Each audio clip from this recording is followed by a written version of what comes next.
Hello, here's Kramer's Corner with daily technical update on the FX market and the interest and crypto market, and I'll also throw in the gold and silver spot later.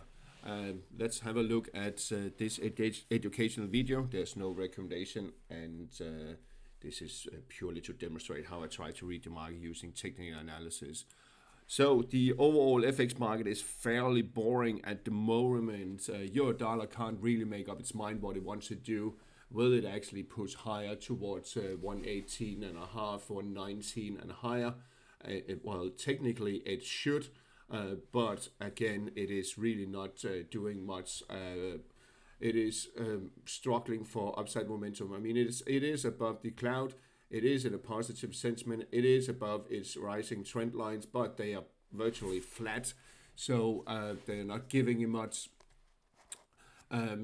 However, we should push higher, also given the fact that if we're looking at the weekly chart, we are above the cloud. We are in a rising trend.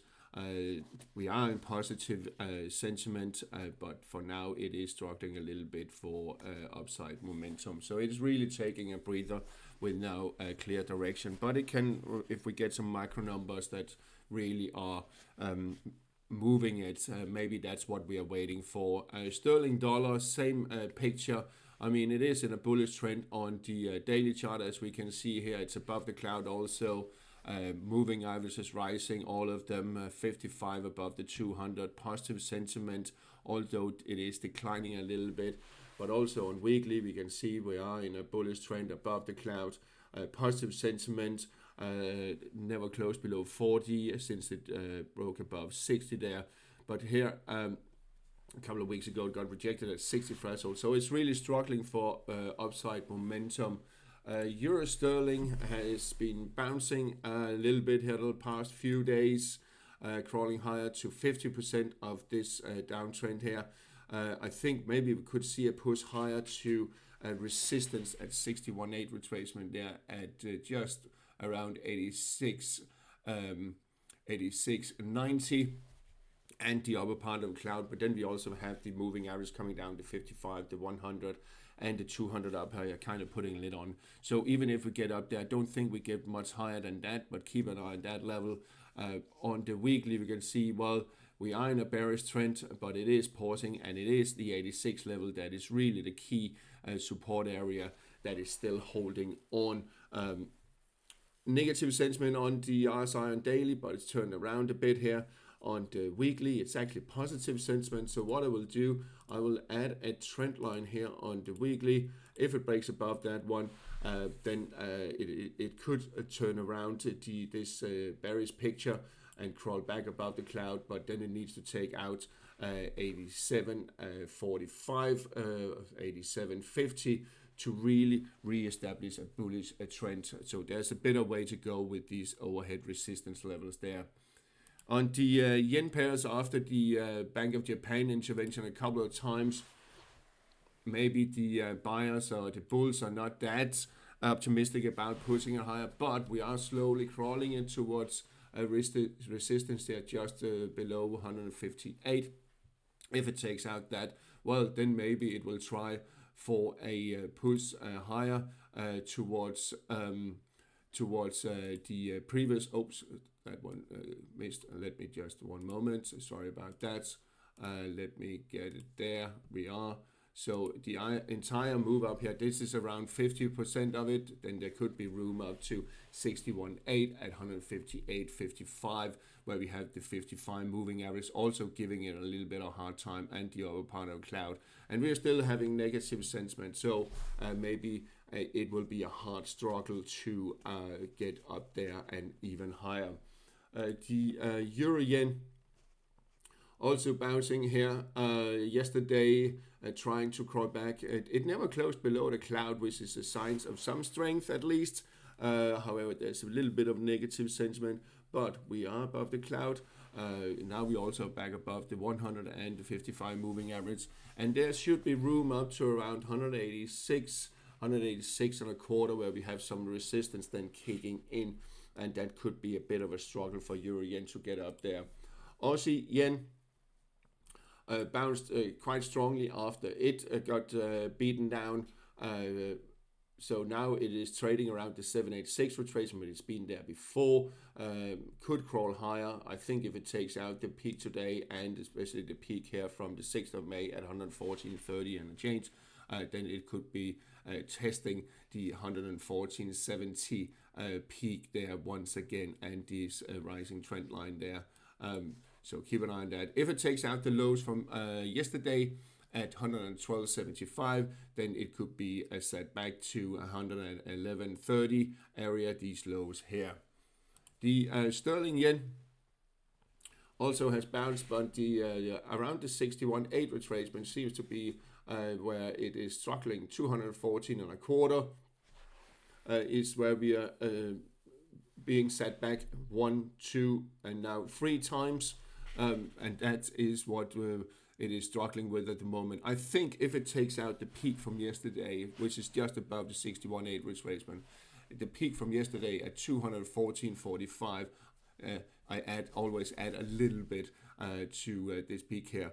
Then, well, we could be looking at 215.25, possibly higher, but for now it is being held down. Moving on to Aussie dollar, trading sideways here the past few days, still in a bullish trend though. And if we are looking at the weekly chart, also in a bullish trend, but look at this, the RSI on the weekly is declining. So we are in an uptrend exhaustion, but again, we have learned that that can go on for quite a while. We need a top and reversal indication, but it is a sign, it is a warning sign that we should be observed of.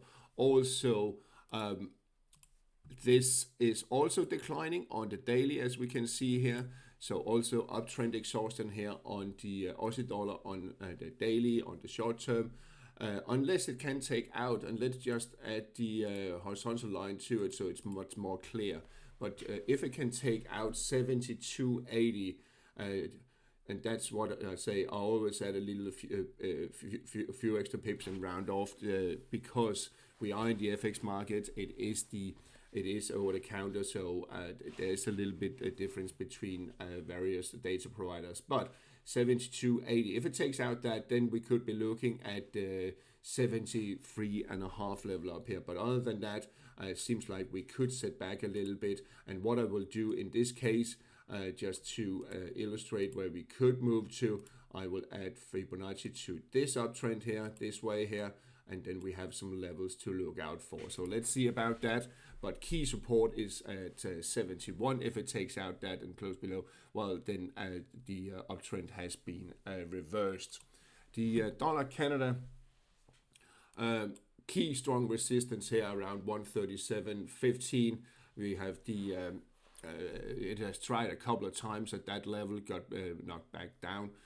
We have the 55 and we have the 100 moving average putting a lid on it, also the lower part of the cloud. So really a struggling here. It might want to have another try to break it, and if it does, well, then it could push up to the 61.8 retracement there, just around 138. Euro Swiss, key support at 91.20, 25. That should be observed. We are in slightly falling channel here, but that level is the key. And I would say the spike down there just around 91.15. If it takes out that with a real move, then we could be looking at 90.40 down here. But for now, crawling a higher is in the cards a little bit, possibly up to the other falling trend line. But we have the key strong resistance up here at 92.65, 70 area. The dollar Swiss bouncing from the support here at 77.5, and I think we could see it bouncing here the next few days, but there is overhead resistance, and we are in a bearish trend with lower low, lower high, and lower low, so it will merely just be a bounce, but we could bounce quite high actually, possibly up to the 61.8 retracement at 78.55, and where we have the 100 coming down, and we have the 55 that will give it a hard time, but it's not, I'm not sure we will even get that, but it is a possibility. Taking out the lows from the from yesterday, well, then we could be looking at levels down below 77, 76 and a half. The dollar index, key support here at 97.44 that it has bounced off of. Key strong resistance at 98, just around 99. That is what we should observe at the moment, and within that range it could be trading, and I think maybe we could crawl up to the 61.8 retracement there at 98.39, but I don't think it will break out of this range anytime soon. But if it does, it's either down to this level around 96 and a half, or up to 99 and a half. Let's have a look at gold spots before we look at yields. So gold spots hasn't done really much. I mean, it tried to push higher here overnight and early in Asian session, but it has been set back, and it is being pushed back down here with the 55 moving average. The 100 also putting a lid on it here. So we are still technically in a bearish trend, negative sentiment. It needs to get back above 48.40 to really establish a bullish trend, and then to further confirm it, 48.91 is also the peak up here. It needs to break above. So there's some struggle here also with the upper part of the cloud. Silver, on the other hand, is running against that with a strong move yesterday.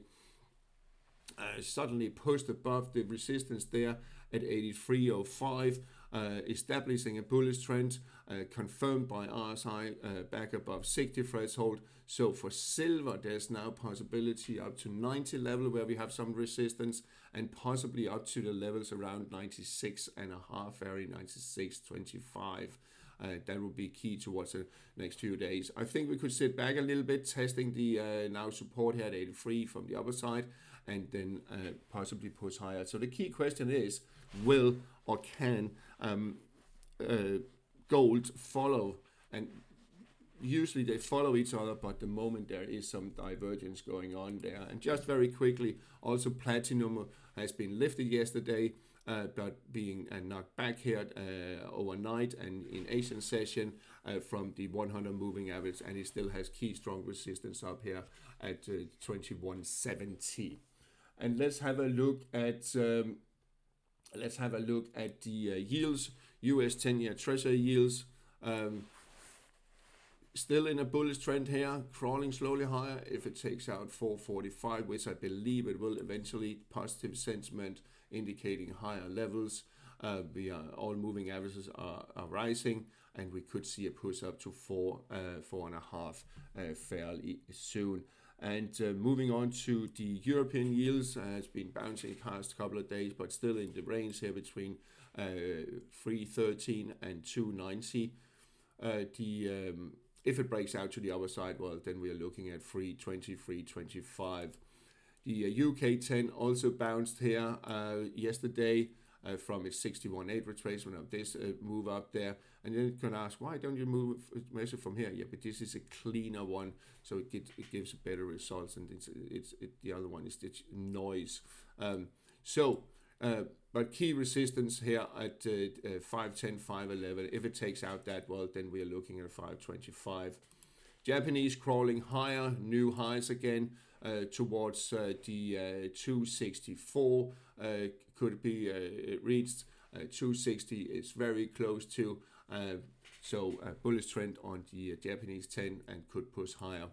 Bitcoin still bullish, but really not doing much, but still bullish here, flirting with the upper rising trend line there. Ethereum basically trading sideways, so a little bit boring here. It needs to break that range bound behavior. All right, that's all for today on the FX market, the yields market, and the crypto market, and of course on gold and silver. Have a nice day, and keep charting out there.